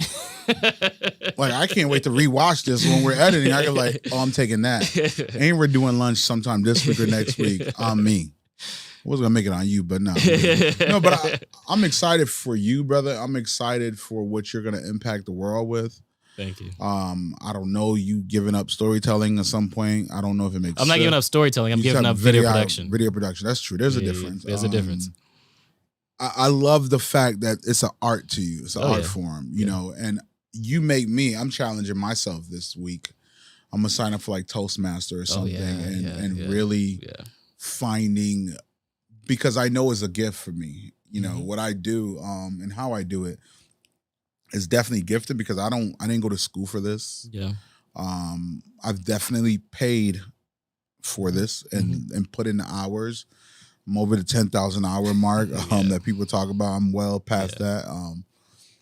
But I love this. And I know I love sitting around with people I know that genuinely love what they do. Yeah. You know, you're not working. You're literally getting up to create. And that I'm walking in purpose. That's for me, that's what it's always about. Is walking in purpose. That whole idea of leading and empowering entrepreneurs to have relentless courage. If I just one more person a day, that's it. That's all I'm looking for. One more person a day. Then and you do it in so many different aspects. Like it's not just doing their video. It's giving out information, pouring into people, creating these, being part of these podcasts. Yep. I think living in that purpose. And another thing I want to finalize with this, because a lot of people get into different spaces and once they don't get there, they realize, they didn't make the money that they thought they were going to make. What made you really just keep on believing and just trusting the process and, you know, that money is going to come with it? Because it doesn't sound like when I hear your story, money was your focus. No. I don't know. Other than... You could still say that was a good question. It really is. No, that's what I was going for. That's all I'm going for at this point. And you I was waiting for you to say it, and you didn't say it. It is. I want you to say it was a good question. It's a great question because I strongly believe that God had placed a vision in me that I could not give up. There were times I wanted to give up. It's so easy. There are still times I think about giving up. But what does giving up look like even for you, though? Just, I'm done with this whole thing? Entrepreneurship is hard. There's nobody that, I don't care who you are, how much money you make. Entrepreneurship is just a complete mind game that you can't prepare for. No. Nothing in this world can prepare. It's not enough reps you could do to prepare for tomorrow in entrepreneurship. No. And so that's what I mean, just completely like, so I burnt out in 2020. I woke up October 2020 paralyzed from the neck down. Could not move. Now, in 2020, I made the most amount of money I've ever made in 1 year, in one full year. But yet I was burnt out. So, like, when I say giving up, it's much easier to work a 9 to 5. or to work for someone else. It's much easier. Like, you're much more comfortable. And so that's what I mean by giving up. But I also know on the other side of that is, again, if I give up, am I being a good steward of the responsibility and the gift that God has given me? It's a challenge. It's a constant battle. Constant battle. But what matters to me more is living on purpose, walking in purpose, and knowing that, again, I'm a good steward of what God has given me. Like, perfecting my stories is because I know it'll be impactful to the person that hears it, right? And I want to create that impact, and I understand that my voice, that the stories that I've been exposed to, the things that I've gone through, it just will help inspire, empower someone else to keep going. May of 2022. I have all these small stories because we don't have time for the long stories, but May of 2022, I was working with a client in Delaware. 4 of us. It's my team with me. And we're filming with a client in the lobby. She was doing a conference. We're filming in the lobby of this conference center. I'm doing the interview. My other guys are filming. And then they go back to the conference center. I don't know what I was doing, but I walked in later. And my head of production, Jason, looks at me. He says, "We just got robbed." Now, we had walked into this conference center with 4 cameras, 10 lenses. There's a person that walked in the room and stole 2 cameras, 8 lenses. Mind you, this is a Thursday. It was a 3-day event, Wednesday, Thursday, Friday. So it's a Thursday. We still got to finish this event. But we're wiped out more than half of the equipment. Now, it ends up being about $20,000 worth of equipment, but I am completely unnerved by this because in 16 years of being in video production, I've never even lost a microphone. But someone came in, and we found this out later. He had watched us for an hour. He sat in the room and watched us for an hour. Took everything in 13 seconds. But he had targeted us, and it's like, how does this happen? $20,000 worth of equipment. To this day, we're recording this towards the end of 2022. We still haven't found him. Still don't know what happened. But I wanted to quit after that. Because, it's a hell of a gut punch. Now, did we have insurance? Yes, and all those things. But it's like, it's the violation. What's the point?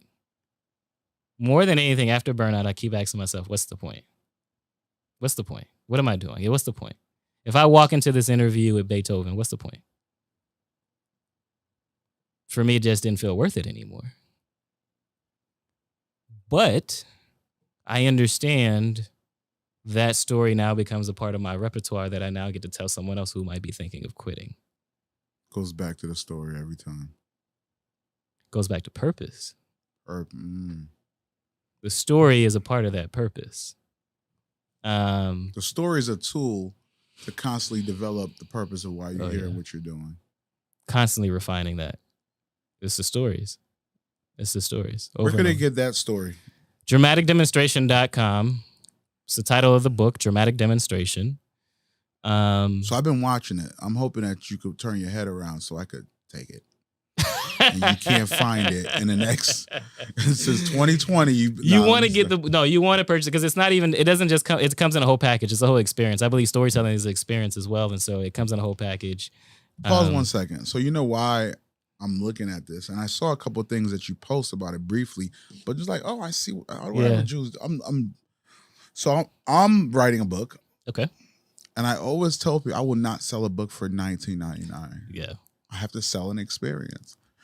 Yeah. And I love, and of course I think I'm the first one. So that's what we do. We believe we're the one that came up with this whole thing. Yeah. And to watch your packaging, I love packaging. Yeah. It's one of the things that I love the look. I love the black. I wear black you're talking my talk. So just the quality, the look, the feel, and the packaging, what you're doing, I'm telling you, I'm sitting here watching me create. This interview means this conversation is so important to me because it constantly keeps on reminding me I'm in the right path. You know that just happened to me? Black Professional Summit. I'm on Where is that being held at also? I've never Hard even Rock. heard. Hard Rock. That's the one. That's the one I just went to. So I heard that before, but I'm sitting on this panel with 3 other people and so much more accomplished than I am. Degrees, of course, COO of major corporation. But you know the key thing you said about that? You're in the same stage. Oh, I didn't see it that way. When the moderator was reading off the bios, I'm like, oh gosh, don't read my bio. Hurry up. Because it's just like I don't hold a candle to these. At least in my mind, that's what I'm thinking, right? But what do I lean on? My stories. And by the end of it, the moderator specifically says, Jude, we're leaving this last question for you because I want you to bring it home. There's 3 other people in the room, much more. And it is not like, and I don't say that in a cocky way, like, of course, I didn't think that would happen. But I lean on, again, it goes back to storytelling. It goes back to, I know the gift that I have, regardless of it, when I walk in the room and I may not feel it, I lean on God. And I lean on knowing that He has literally the last 16 years been shaping. Like I was, you may have known me. A lot of people didn't know me for 13 years. I just did the work. I had my head down and I did the work. Many people didn't know I did Keisha's project. Or even did Steve Harvey's project at one point. Never knew that. Right? Because I had my head down doing the work. But after 13 years, it was a conscious decision to step outside of the shadows. And over, God keeps reminding me, you're right where you need to be. Right? And that's what happened to me. Like you said that, and it just reminded me, like, that literally just happened 3 or 4 days ago as we're recording this. Because I left that. So here's what happened. The moderator had me answer the last question. Of course, I dropped the mic and walked away.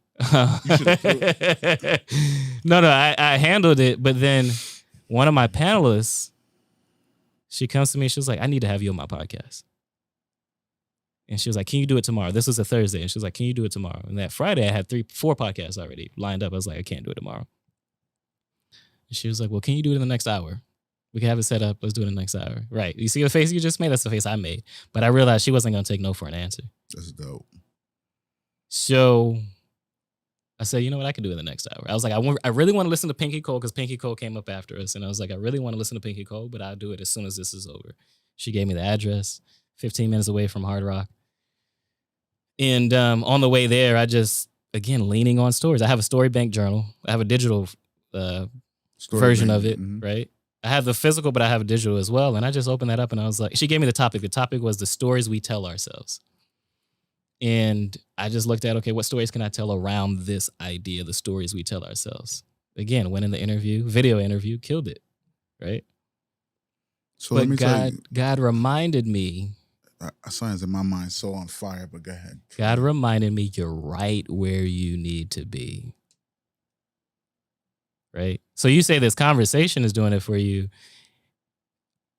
This whole week this last week has done it from where God continues to remind you, you're right where you need to be. You're right where you need to be.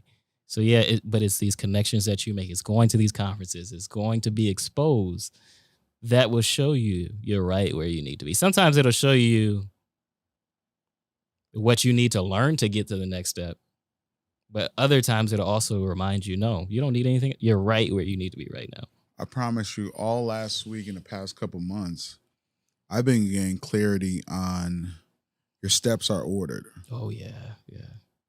Like, I trust the process so much. I know my steps are ordered. Like, when something happens, like, I already knew it was going to happen. And you have to commit to the process. Yeah.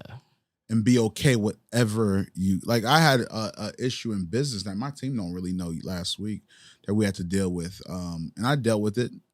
You know, it was a big financial dealing that I wasn't prepared for, but I was. The moment that got taken away, 5 times activated. Yeah, I was like, what the fuck? But that chunk that I had to learn, change podcast space plus business model.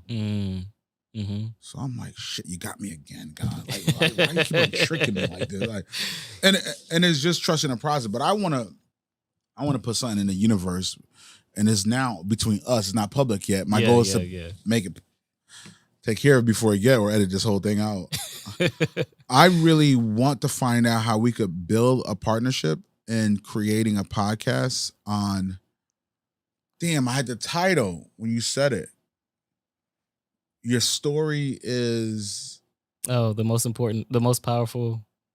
It was something based on storytelling, and I don't know how it could come together. I don't know if it's telling other people's story or if it's a podcast of you telling your story, but in video form. Because I think people, I don't know yet. You said, and I just had it, but I know God will give it back to me. Yeah. But I have the tools. Yeah. And you have the tools. Yeah. But I truly believe your storytelling is going to open up doors that nothing else have ever opened for you, because it's an art form for you. Yeah, no doubt. I know people will sit and watch your storytelling, like, because I'm part of this interview, and I was watching it while I was having a conversation with you. Yeah. So if you're doing it or not, but I want to be part of it. Listen, we'll make it happen. I don't know. When I watch this, when we're editing it out, I'm gonna find out what it is, and I'm gonna speak with you about it. We're gonna have lunch on that meeting. Yeah, I truly believe, because I know where podcast is clearly going, video podcasting especially, and I truly believe there's something about a piece that you said that locked in. I was like, this is a show, and I think you're the most important part of it because of your skill in storytelling, and I believe that will earn another capacity. Like, we can't even count. Yeah. Because we know where the plan is going. And just having it prepared, I can't unsee Gillian Waller $100 million deal. I say this all the time. Yeah, I saw that. I can't unsee it. How could you unsee it? Yeah. These brothers, 3 years, $100 million deal. And your storytelling hits different. Yeah. And well, I appreciate that. I again, it's just continuing to be a good steward of it. I can't wait to watch this again to find out what it was. No, it's the Bible says your gift will make room for you, right? And you had asked me a question. I don't know if I ever answered it, but you asked me like, this wasn't always about money for me. It still isn't really, but I truly try to lean on. I lean on, if I do my part, God will do His part, right? And I understand over and over. Did it come to you? Is that why you made that face? It came to you? No, that was another one. I think I just created something else in my head, but keep going. The more you master your craft is just, again, I'm not, and I don't want to give off the impression that all of this is easy or anything like that, or it has been easy. You haven't given me that at all. It has been You took a bus to Washington. I don't know what you're talking about. It was easy. Nobody believes it was easy. Jude, you're the only one that could. You took a bus to watch. At that point, everybody knew this guy's crazy. But leave us out with how they could follow you, how to get back, to learn more about you. Yeah. Of course, we'll be doing something soon. Yes. But leave them with all that, please. Best place to connect with me is on our website, judecharles.co. That's where you can find out everything. There's the book. I have a journal, Story Bank Journal. The other podcasts, if you want to listen to other podcasts that I've been featured on, judecharles.co. That houses everything. Anything next that need to be prepared for? The private equity company. I don't know when. I haven't created the plan as to when I'll start it. But so what Reginald F. Lewis did specifically was leveraged buyouts. He would buy companies and sell it, right? Buy companies, grow them, and sell it. I'm still learning that process, but that's what's next. I'll give you the bigger vision towards that. I would like to do leadership trainings around storytelling, right? The leveraged buyouts and running this private equity company is just a way to make money. But when I buy these companies, it's training up the leadership team, the executive team, with these leadership retreats. Off camera, I can't wait to talk to you about something. So that's what's next. That's the big plan. That's what I'm going into next, that I'm preparing for. I'm still doing video production now. I have 2 big projects that's wrapping up this year, at the end of this year. But yeah, that's just what's next right now. Well, my brother, I needed this. I'm sorry. I didn't care what they got, but I needed this conversation. Yeah. A lot more to come. I feel good. This gave me a lot, and hopefully, I know it gave her. Not even hopefully, I know you gave big value. See you next time, brother. Thank you. Peace.